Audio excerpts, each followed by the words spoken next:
हर व्यक्ति का अपना व्यक्तित्व और सोच होती है। वो अपने स्वभाव के अनुरूप काम करता है। कपिल सिब्बल देश के अंदर जितने भी ऐसे मुकदमे होते हैं जो राष्ट्रीय हितों के प्रतिकूल होते हैं, वो रुचि लेकर आगे आकर के उसमें अपनी हिस्सेदारी करते हैं। एक अधिवक्ता का यह अधिकार है कि किस मुकदमे में वो किस प्रकार की बहस कर सकता है, लेकिन जनता का भी अधिकार होता है कि उसके व्यक्तित्व का मूल्यांकन करे। देश उन्हें एक किसी प्रकार के राष्ट्रीय हितों के विपरीत काम करने वाले अधिवक्ता के रूप में मानता है। देखिए, किसी मुकदमे पर किसी व्यक्ति की गिरफ्तारी होगा या नहीं होगी,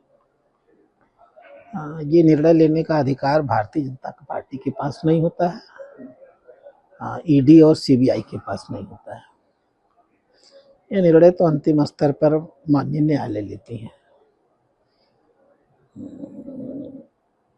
अपराध की गंभीरता को देखते हुए, समाज में उसके प्रभाव को देखते हुए, इस बात की संभावना को देखते हुए कि यदि वो बाहर रहेगा तो क्या मुकदमे को प्रभावित कर सकता है या क्या उसके देश के बाहर भाग जाने की संभावना है, तो इन सारी परिस्थितियों में कोर्ट क्या निर्णय लेती है यह कोर्ट के ऊपर होता है और माननीय न्यायाधीश के ऊपर होता है। महत्वपूर्ण किसी की गिरफ्तारी या जमानत नहीं होती है। महत्वपूर्ण यह होता है कि उस केस में अंत में उसका फैसला क्या होता है। और मैं या कोई भी समझदार व्यक्ति, मैं ही नहीं, कोई भी समझदार व्यक्ति जो कुछ नेशनल हेराल्ड के मामले में श्रीमती सोनिया गांधी और राहुल गांधी ने किया है, वो अपराध इतने स्पष्ट हैं और उसके तथ्यात्मक सबूत कागज पर इतने अधिक हैं कि वो उस मुकदमे को जीत सकें, इसकी संभावना नहीं के बराबर है। तो माननीय न्यायालय आज वह तुरंत गिरफ्तार किए जाएं कि न किए जाएं, ये तो माननीय न्यायाधीश के विवेकाधीन होता है, लेकिन उनको सजा मिले कि न मिले यह तो तथ्यों पर होता है। तो सजा तो उनको मिलने वाली है, उससे तो अब वो बच नहीं पाएंगे, क्योंकि अपराध बहुत गंभीर है। दो किस्म का अपराध है। एसोसिएटेड जनरल लिमिटेड देश की आज़ादी के लिए संघर्ष करने वाले स्वतंत्रता संग्राम सेनानियों के पैसे से शेयर लेकर के उस संस्था को बनाया गया था। एक और वो लोग देश के लिए स्वयं बलिदान कर रहे थे तन से और मन से, और दूसरी ओर स्वतंत्रता आंदोलन की लड़ाई को लड़ने के लिए वो अपने पास का धन दे रहे थे। उसमें भावनाएं बड़ी ऊंची लगी थी। देखिए, ये तो देश का संविधान है। कोई भी कानून जब बनाया जाता है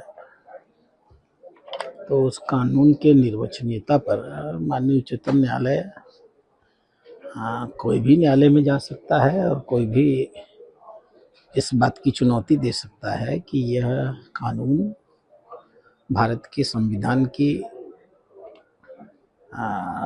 भावनाओं और शब्दों के अनुरूप नहीं है, बल्कि इसमें कुछ ऐसा है जो भारत के संविधान के विपरीत है।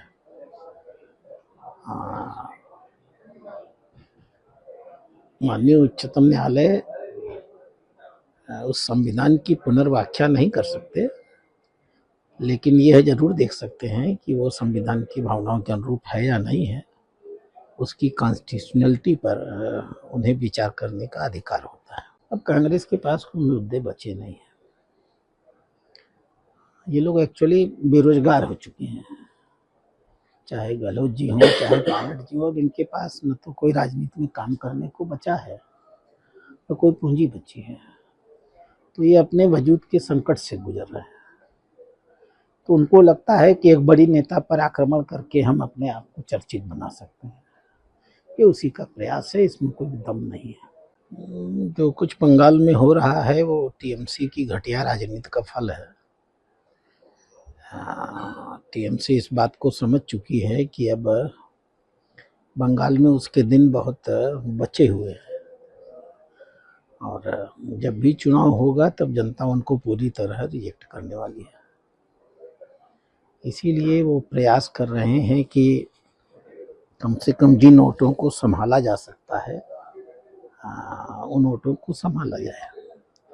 मुस्लिम समाज तकरीबन 30% मतदाता है वहाँ, और इसलिए वो नंगे होकर के मुस्लिम समाज के समर्थन में आ रहे हैं, उनका तुष्टीकरण कर रहे हैं। उन्हें लगता है कि अगर ये 30% मतदाता उनके पास होंगे तो वह फिर से चुनाव जीत सकते हैं, जबकि सच्चाई इसके ठीक विपरीत है। अब किसी भी हालत में मुस्लिम समाज तो पहले भी उनके पास था, अब किसी भी हालत में जब भी चुनाव होंगे वह दोबारा चुन करके नहीं आने वाले हैं।